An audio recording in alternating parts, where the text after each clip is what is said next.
중국으로 연수를 떠났다가 참변을 당한 공무원들, 이 사고를 수습하기 위해 갔던 분이 현지에서 목숨을 잃었습니다. 자, 어떤 사연이 있었던 건지 의문의 메모, 이 물음표를 남겼는데 어떤 의미가 있는 건지 지금부터 자세히 짚어보겠습니다. 김정환 기자. 네. 자, 최두영 원장인데 자, 어떤 이야기가 벌어졌던 건지 정리를 좀 해주시죠. 네, 오늘 아침 많은 분들이 참 놀라셨을 텐데요. 지난 1일 버스 그 공무원들이 중국에서 연수하다가 버스 추락 사고를 당했었죠. 그래서 10명의 사망자를 냈었는데 바로 현장 수습을 위해서 최두영 지방행정연구원장이 중국으로 출국을 그 다음날 했습니다.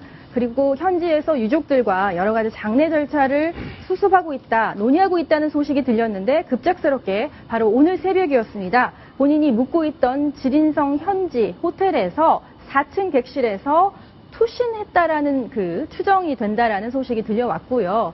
현재로서는 당시 그 국가수 원장도 그 현장에 함께 갔기 때문에 대충 그 상황을 파악한 결과 타살의 의혹은 없다. 예. 다만 앵커께서 얘기하셨듯이 현장에 의문의 쪽지가 있었습니다. 공식적인 유서는 아니었고요. 그 쪽지에는 뭔가 좀 그 내용을 알 수 없는 기호 같은 것이 있어서 본인이 그 참담한 심정하고 여러 가지 찹찹하고 비통한 심정을 적으려다가 담지 못한 게 아니냐 이런 이야기들이 나오고 있습니다. 그렇군요. 근데 이제 타살 의혹은 없는 상태인데 어쨌든 투신이 된 그런 상황이란 말이에요. 네. 그렇다면은 이유, 그죠? 네. 심적 압박감이 컸다고 봐야 될까요? 그렇습니다. 들어오기 전에도 이제 현장에 나가 있는 우리 동아일보 베이징 특파원께도 현장 분위기랑 또 최 원장의 당시 그 모습들을 좀 여쭤봤는데요. 거의 이야기를 안 하고 굉장히 예. 침통한 표정으로 일정을 소화하는 모습이었다. 그래서 기자가 다가가기도 참 여의치가 않았다는 이야기를 하고요. 그 최 원장에게 쏟아지는 비난은 아니었습니다만 당시 그 유족이 중국 현지에 도착했을 때 10구의 시신이 냉동 보관이 제대로 되지 않은 상태였다고 합니다. 그래요. 그랬기 때문에 이것은 이제 중국 장례 절차하고도 연관이 되어 있는데요. 중국에서는 우리처럼 3일장, 5일장을 하는 그런 장례식장 문화가 없기 때문에 반나절 만에 장례를 치른다고 해요. 예. 그랬기 때문에 아마도 중국 당국에서 제대로 재빠르게 움직이지 못했던 것 같은데 비난의 화살의 당사자는 현지 총영사관이 될 수도 있겠으나 함께 유족들과 출국했던 최 원장도 상당한 그 압박과 비난을 의식했던 것으로 보입니다. 그렇군요. 자, 유병수 팀장, 제가 알기로는 유병수 팀장 강릉고등학교 선배분으로 알고 있는데 개인적으로 인연이 많죠? 네, 그렇습니다. 예. 네. 어떤 분이세요, 이분?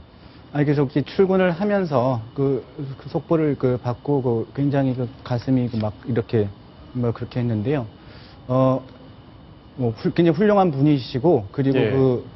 그 공무원들에게 얘기를 들어보면 그 안행부 지방행정국장 시절이나 충남 기획관리실장을 하는 시절에 공무원들에게 존경받는 그 공무원으로 인기 투표 같은 것을 하면 꼭 꼽혔고요. 아, 그래요? 그리고 책임감이 굉장히 강한 분이었군요. 예, 그 책임감이 무척 강합니다. 그리고 강원도에서 도행정부지사로 일할 때도 도지사가 최문순 지사였기 때문에 여러 가지 도의회와 있었는데 다 예. 조율을 했고 여러 가지로 책임감이 매우 강한 공무원이었습니다. 참 말수도 많지 않은 분이라고 하는데 자, 현지에 우리 채널A 정치부의 김윤수 기자가 지금 나가 있습니다.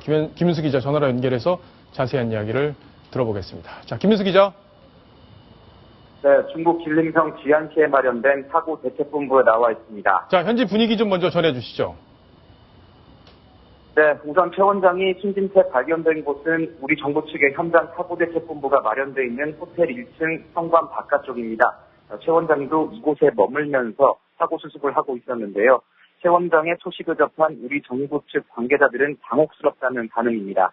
한 정부 관계자는 현지 사고 처리가 거의 마무리돼가는 상황에서 갑작스런 일이 벌어져 무슨 말을 해야 될지도 모르겠다고 말했습니다.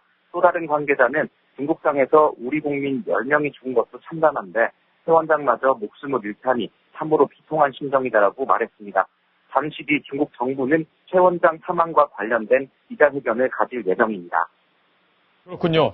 자, 그만큼 스트레스가 컸다 이렇게 볼 수 있는데 현장에서 봤던 상황, 김윤수 기자가 봤던 상황을 좀 정리를 해주시죠. 네, 사고 초기 유족들이 현지에 도착했을 당시에는 유족들도 슬픔을 이기지 못하는 상황이었고 우리 정부 측도 갑작스레 벌어진 사고였기 때문에 서로 이야기가 잘 풀리지 않는 부분이 있었습니다. 시신 보관 문제나 장례 등 수습 절차를 두고 어느 정도 갈등이 있었던 것도 사실입니다. 하지만 어제 유가족들이 식량으로 시신을 운구하기로 결정한 뒤부터는 오히려 정부 측과 유가족들이 서로의 상황을 이해하면서 조금씩 고통을 감내하는 그런 모습이었는데요. 현재 나와 있는 한 정부 관계자는 최 원장이 자신의 부하 직원이 죽었다는 것 자체에 심적 부담이 컸을 것으로 보인다면서 특히 어제 유가족들이 사고 현장을 찾아 오열하는 모습을 보고 더 큰 아픔과 책임을 느꼈을 것 같다고 전했습니다. 자, 최 원장의 시신 수습 이걸 놓고도 갈등이 좀 있다 이런 얘기도 나오던데 논의가 진행되고 있는 게 있습니까? 네. 최 원장의 시신은 현재 장례식장에 안치돼 있는데요. 우선 행자부와 중국 현지 우리 측 관계자에 따르면 최 원장의 직장 동료와 가족들이 오늘 밤 식량에 도착할 것으로 알려졌습니다. 현재 중국 공안에서도 최 원장의 사망 관련 조사가 진행 중이고요. 이후에 우리 현지 영사관에서도 사실관계 확인 등 수습 절차를 거쳐야 합니다. 시신 처리는 이번 버스 사고와 마찬가지로 유족들과 정부와 협의를 거쳐 결정이 날 것으로 보입니다. 자, 지금까지 김윤수 기자였습니다. 감사합니다. 자, 이번 소식은 또 여기까지 정리를 하겠습니다.